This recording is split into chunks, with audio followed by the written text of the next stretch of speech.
Start. चलो बच्चों, यहाँ पे ये क्या लिखाया है पढ़ के बताओ तो। द है ना। आप लोग जब किताब पढ़ते होगे है ना, तो उसमें कई जगह ये THE प्रयोग होता है, आया रहता है ना। तो कहीं कहीं पर हम लोग इसको दी पढ़ते हैं और कहीं कहीं पर हम इसको द पढ़ते हैं। ठीक है, तो आज मैं आप लोगों को बता रही हूँ कि कहाँ पे हम इसको दी पढ़ेंगे और कहाँ पे हम इसको द पढ़ेंगे। ठीक है, तो देखो सबसे पहले ये बताओ कि आप लोग अंग्रेजी में स्वर कितने होते हैं जानते हो? क्या क्या स्वर होता है राहुल?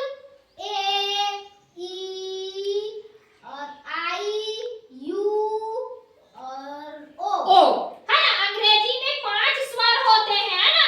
स्वर स्वर को वावेल बोलते हैं अंग्रेजी में। ठीक है, तो जहाँ जहाँ पे स्वर से कोई भी शब्द शुरू होता है, कोई भी अंग्रेजी का वर्ड स्वर से शुरू होता है, यानी ए से, ई से, आई से या ओ और यू से शुरू होएगा और उनके सामने में यदि ये THE लिखा हुआ है तब हम उसको दी पढ़ेंगे। क्या पढ़ेंगे?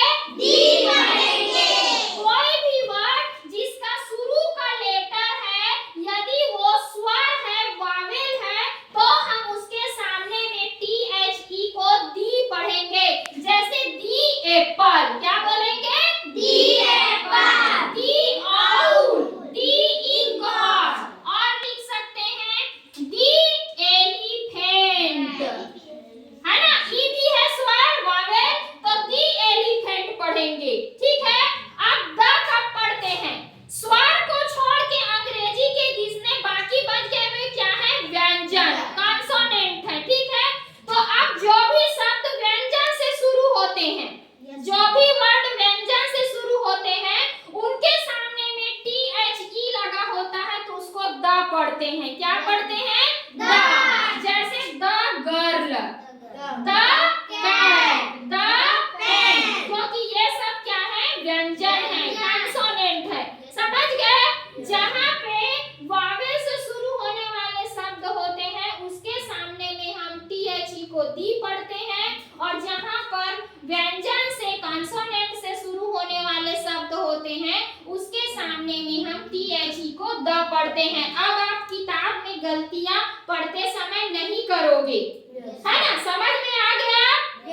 चलिए, अब हम यहाँ पे कुछ मैंने वाक्य लिखा है, सेंटेंस, इसको देखते हैं। चलो आलिया, पहला वाले सेंटेंस को पढ़ के बताओ कैसे पढ़ेंगे। हाँ, वहीं से बताओ खड़े होके। The owl is a bird. हाँ ठीक है, क्योंकि यहाँ स्वर है तो क्या हो जाएगा? The owl is a bird. Very good. Second को कौन पढ़ेगा? चलो सिमरन पढ़ो। The cow is a pet animal. Very good, क्योंकि यहाँ पे शुरू में क्या है? सी है, तो द पढ़ेंगे इसको। The cow is a pet animal.